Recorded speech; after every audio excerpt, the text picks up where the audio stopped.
Geschätzte Zuschauerschaft, in gefährlicher Hartnäckigkeit arbeiten die westlichen Medien derzeit an einem moralischen Konstrukt, das den Krieg gegen Russland rechtfertigen soll.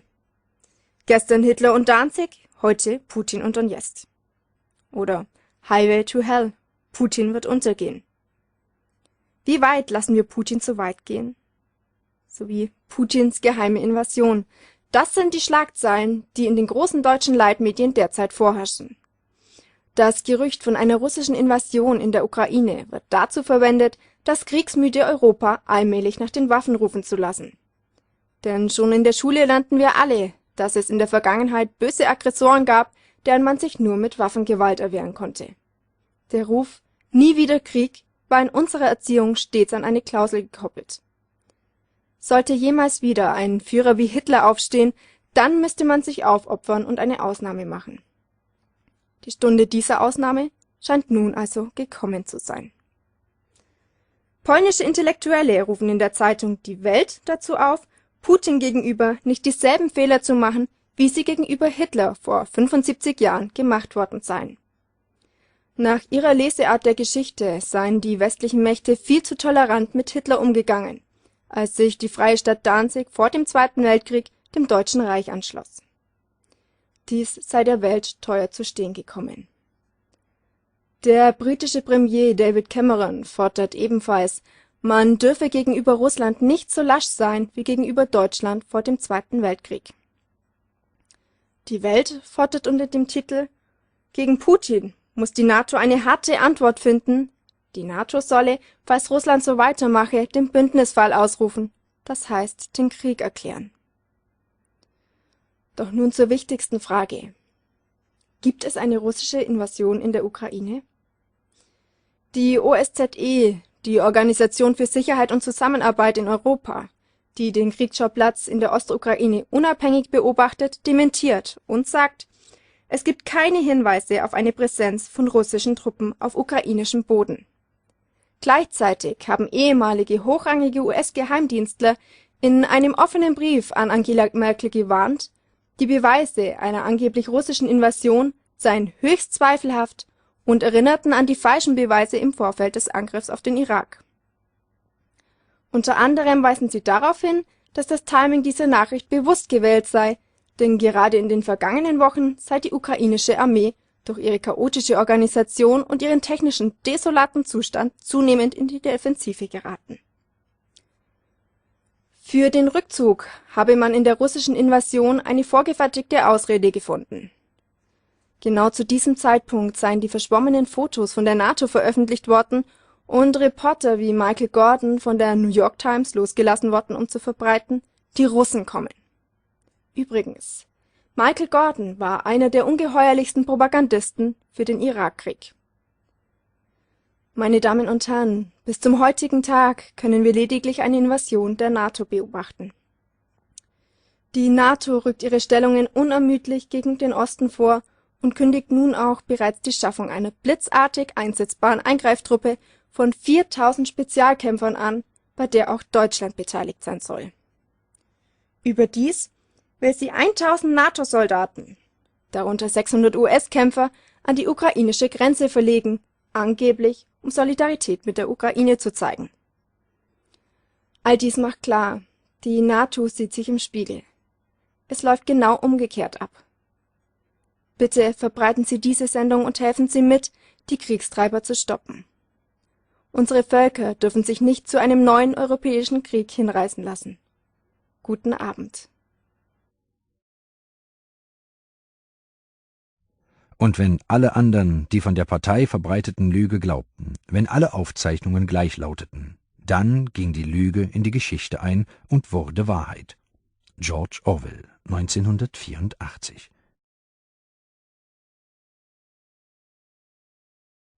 Und wenn alle anderen die von der Partei verbreiteten Lüge glaubten, wenn alle Aufzeichnungen gleich lauteten, dann ging die Lüge in die Geschichte ein und wurde Wahrheit.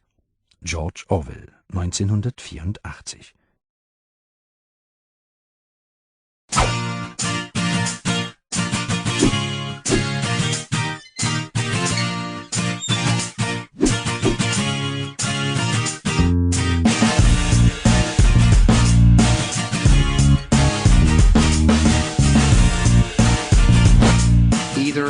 with us or you are with the terrorists.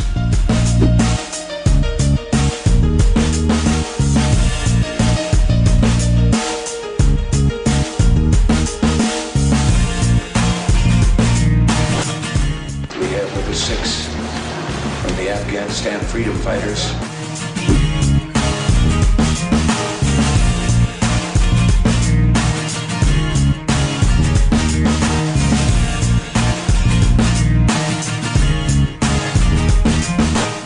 For a long time and was actually a director for some period of time. I never mentioned that when I was campaigning for re-election back home in Wyoming. I intend to keep this promise. If you like your doctor, you'll be able to keep your doctor. If you like your health care plan, you'll be able to keep your health care plan.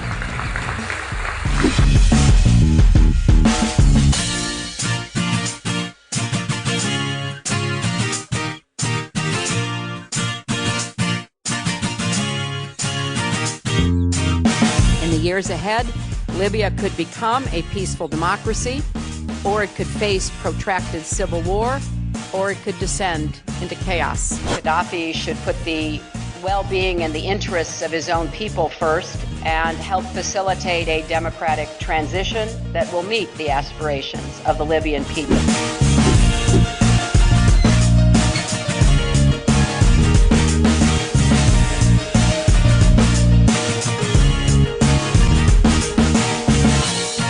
I don't believe that anybody is above the law. On the other hand, I also have a belief that we need to look forward as opposed to looking backwards.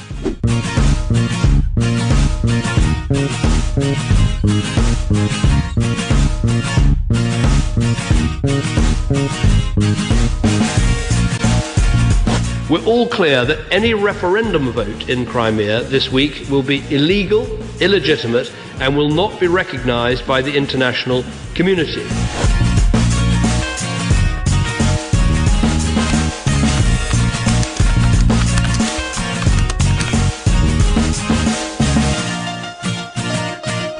I'm just telling the truth now. I don't have to run for office again, so I can just, let it rip.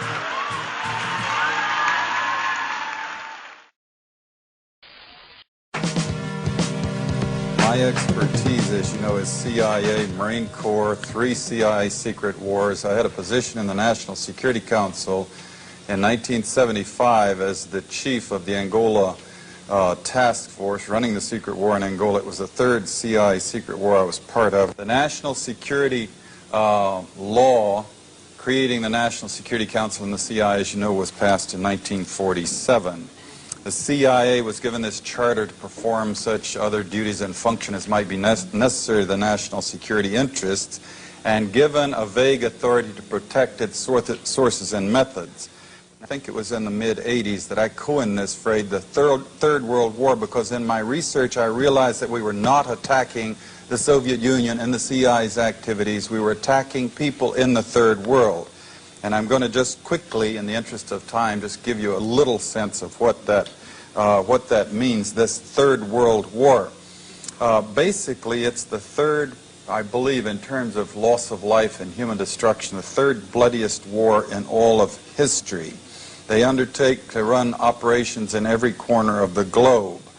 They also undertook the license of operating just totally above and beyond U.S. laws. They had a license, if you will, to kill, but also they took that to a license to smuggle drugs, a license to do all kinds of things to other people in other societies in violation of international law, our law, and every principle of nations working together for a healthier and more peaceful world. Meanwhile, again, they battled to convert the U.S. legal system in such a way that it would give them control of our society. Now, we have massive documentation of what they call the secret wars of the CIA. We don't have to guess or speculate. We had the Church Committee investigate them in 1975, gave us our first really in-depth, powerful look inside this structure. Senator Church said in the 14 years before he did his investigation that he found they had run 900 major operations and 3,000 minor operations. And if you extrapolate that over the whole period of the 40-odd years that we've had a CIA, you come up with 3,000 major operations and over 10,000 minor operations. Every one of them illegal, every one of them disruptive of the lives and societies of other peoples, and many of them bloody and gory beyond comprehension almost. Extensively, we manipulated and organized the overthrow of functioning constitutional democracies in other countries.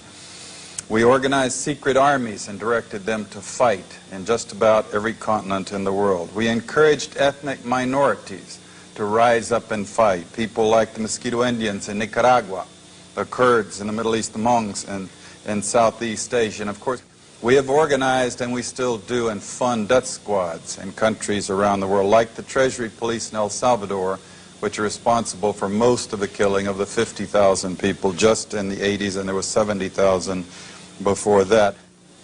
And orchestration, CIA, secret teams, and propaganda led us directly into the Korean War. We were attacking China from the islands, Quemoy, Matsu, Thailand, Tibet.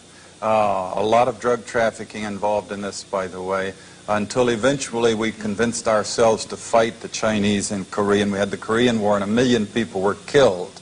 Same thing for the Vietnam War, and we have extensive documentation of how the CIA was involved at every level, or the national security complex, because it's a very cooperative thing, into manipulating the nation into the Vietnam War. And we wound up creating the Golden Triangle, in which the CIA, Air America airplanes were flying in arms to our allies and flying back out with heroin. We launched the largest, this is something that Jimmy Carter did, Admiral Turner brags about it, the operation in Afghanistan. Biggest single operation, I'm told, in the history of the CIA's secret wars. And sure enough, very quickly we produced the Golden Crescent, which is still the largest source of heroin perhaps in the world today.